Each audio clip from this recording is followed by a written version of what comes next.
جناب عمران ریاض صاحب یو ډیره بهترین خبره در سره شریک کوم، خو تاسو مهرباني وکړئ چې پیغام مخکې شیر کړئ. چې کوم اخبار دی اکونامکس ټیک کوم یو د نوم اکثر زمانه یریږي، نو هغه په پاکستان کې بند شو. چې کوم کس دی پاکستان مرتضی سولنګي هغه اخبار ته دمکی ورکړه، خو هغوی خو په دمکۍ باندې ونه شو. د دمکۍ نه بعد یې دا خبره کړې ده چې یاره بس ماله افسوس راځي، ځکه چې کم اخبار دی نو هغه مخکې ډېر په قدر او عزت باندې به خلکو کتو. د عمران خان صاحب د آرټیکل سره هغه خپل عزت ختم کو، قدر یې ختم کو. هغه خو د عزت لاره اوس برابر کړه، هغه ته خو د دنیاوي ورشپ میلاویږي. نو اوس یې ورته دعاګانې شروع کړې او هغه خیرې شروع کړه، خو ولې ولې دمکي ورکړه، دمکي ونه منله. نو په هغې باندې عمران ریاض صاحب دا خبره کړې ده چې هغه د پی ډي ایم ورکران یاد کړي دي چې هغه کم خلک دي چې د جناب عمران خان صاحب په آرټیکل باندې ډېر زیات پریشانه دي، پی ډي ایم والے هم ټارګټ کړي دي. د هغې سره مونږ همدردي صرف کولی شو چې د جناب عمران خان صاحب په آرټیکل باندې څوک پریشانه دي، نو د هغې سره مونږ صرف همدردي کولی شو، ځکه چې د هغوی کم لیډر دی نو هغه داسې قسم آرټیکل لیکلی نه شي. دغه نه ورکران یې ولې یاد کړي چې یاره مونږ ستاسو سره همدردي کوو، ځکه ستاسو چې کوم لیډران دي هغه د عمران خان صاحب په شان آرټیکل لیکلی نه شي، او که چېرې ویم لیکي نو هغه لیکل بیا په خپل هم نشي پړاوغلی، داسې آرټیکل لیکي. عمران خان صاحب که آرټیکل لیکلی دی نو هغه ګنن په ټوله دنیا باندې مقبول ترین دی او یادیږي.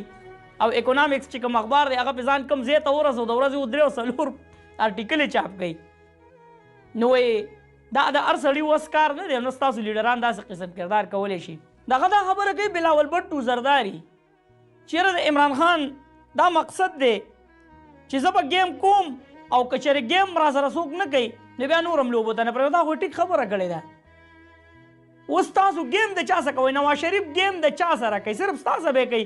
ولې دا پارټي صرف ستا ده، دا پی ټي آی پارټي نه ده چې ته یو ټورنمنټ دی او په هغې کې یو ټیم دی، ته هغه ټیم ته وایې چې بهی تا پکې مونږ نه کوو او هسې دې پکې نه کوو، څه وجه هم نشته، خو مونږ دې پکې نه کوو. نو دا خو تاسو زیاتی نه کوئ. عمران خان صاحب خبره ټیک ته د ګیم د مقابلې چل یاد کوي، میدان ته کوزېږي ټول کوشئ بیا به دې پته ولګي. دا چې ستا کوم سوچ دی دا بهترین سوچ دی، خو په دې باندې عمل وکړئ چې هلکه دا ګیم دی، دا الیکشن دی، هرې پارټۍ ته دې پکې خپل حقوق میلاو شي، عمران خان دې میدان ته راکوشي او موږ به مرکوشو، پته به په میدان باندې لګي. نو بلاول بټو زرداري داسې عجیبه عجیبه خبرې مخې ته راوړي. بل طرف ته د بیرسټر شیر افضل مروت صاحب په هغه چې کوم د هغه کاغذات مسترد شوي وو نو په هغې باندې په عدالت کې فیصله وه.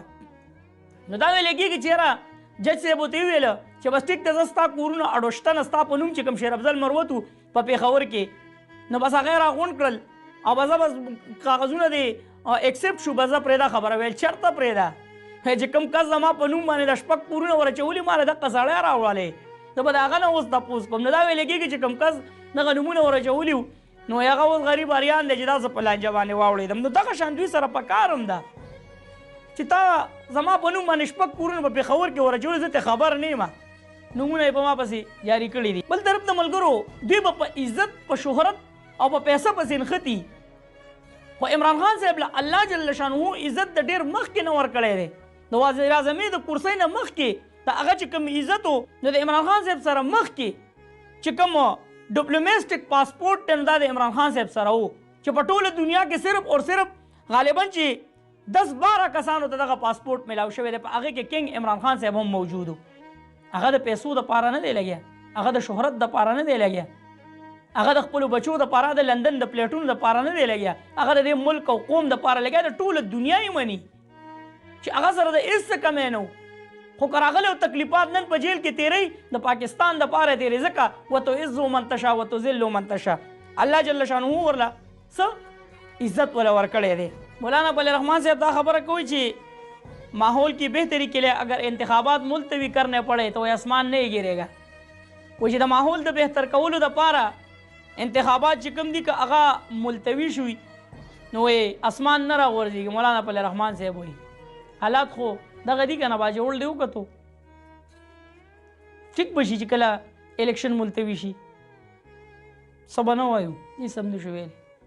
تاسو څه وایئ دې باره کې هغه سره کمنټس کې شریک کړئ ویډیو د ټولو ملګرو سره شیر کړئ لازمي چرته مې الله خان آباد او خوشحاله سات اخر کې او پاکستان زنده باد عمران خان زنده باد تل دی آباد دوی زموږ وطن پاکستان دی مسلمان دی الله